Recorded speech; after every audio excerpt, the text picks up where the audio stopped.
This is a subject that gets talked about often, especially nowadays, which kind of brings a concern to myself, hopefully to others as well, how often being alone is discussed nowadays, especially amongst people who should be out socializing, enjoying their youth, embodying the movies that you see on TV, those sorts of elements of life. But instead, people are more often talking about loneliness and being alone and how that can almost be a detriment.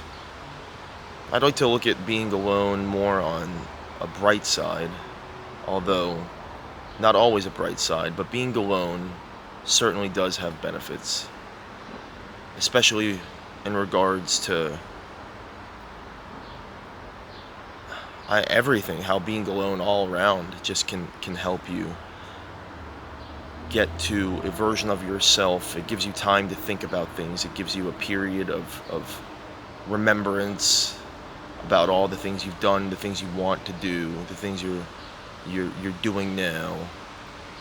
It allows you to sit with yourself and prepare yourself for when you are socializing, and prepare yourself for when you are out there in the world. Because a lot of people spend a lot of their life around others, surrounded by others, doing what others say. And then they get to a certain point, hence the midlife crisis, where they realize, hey, I'm a person too. I would like to do things that I want to do instead of what everybody else has told me to do and what everybody else would have approved of me doing. Usually people who go off and are like this and are living their own lives are classified as odd, per se. And in my opinion, that's an effort from those who have been controlled their whole life to bring down those people, because they realize the freedom and power that they do have in being all to themselves. And there's a joy in that. There's a joy in being by yourself. You get to do what you want. You get to...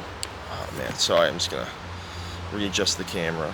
You're going to go ahead and you're going to have a time of your life whenever you can. You can do what you want whenever you want. You can not rely on others for any kind of satisfaction or fun, although companionship is nice. You don't rely on that. And that's something that a lot of other people would try to take away. That's something that a lot of people notice in others and go, well, why can't I? Well, they can have that, but it does take some effort. Some effort to do that. To bring yourself to the point, because they're scared. There's a sense of being scared there, where they think if they were to separate themselves from society, that being alone and with their own maybe sometimes that is a bad thing for some people, being alone with their own thoughts, per se. And not per se, but that is something that people can have a difficulty with, is being with their own thoughts. And when they're left to those instruments, then they become fearful and they become more alone. And that's where the stigma of alone is sort of derived, is from those who cannot handle being by themselves, if that makes any sense, if that's not too circular of talk. But to gain something from that is almost as if when you're trying to gain something from failure. I'm not saying alone is failure, but you can't let things go to waste. There's something to be used in everything. So utilize your loneliness when you can.